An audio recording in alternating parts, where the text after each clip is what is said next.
Soon, the virus began to spread. Both children and adults started showing different symptoms. Our FBI profiling team quickly got involved in the investigation. The military from Fort Detrick and Dr. Kimura from the CDC also came to assist. 25 visitors who had been to the park the night before were all rushed to the emergency room. The first death occurred within 10 hours. By the next morning, 12 people had already died from this sudden illness. Lung failure and black lesions. Anthrax? Anthrax doesn't kill this fast. This strain does. There's a media blackout.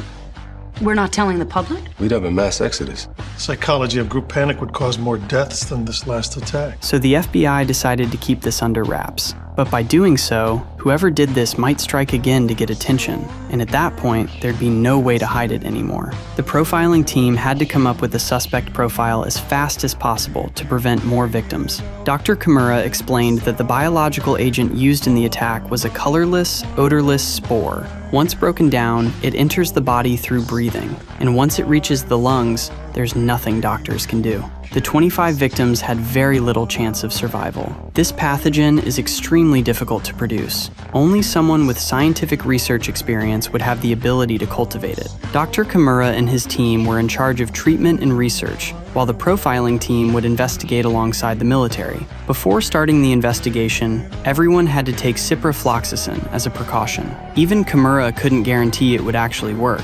We need to look at anyone who can profit from this. People who have patents on anthrax vaccines. Garcia? Yes, sir. And add to your list anyone with access to weaponized spores, universities, scholars working in bioweapons research. Employees of labs who keep germ collections. But General Phil, the military commander, refused to provide a list of his experts. His excuse was that their lab didn't have the additives needed to create this bacteria. We're looking at someone who has the ability to manipulate and weaponize anthrax. Your scientists make that cut. Well, I'm outranked by someone who believes in your profiles. I'll get you your list, Lieutenant.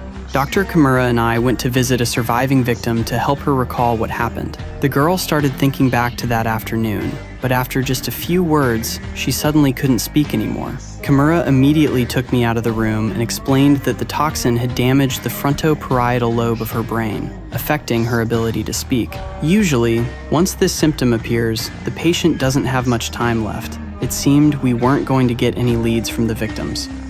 Okay, check it out. High levels tested over there. That's probably where the NSUB released the attack. And there was a prevailing wind out of the northeast yesterday. Airborne spores scattered that way, hitting everyone below it.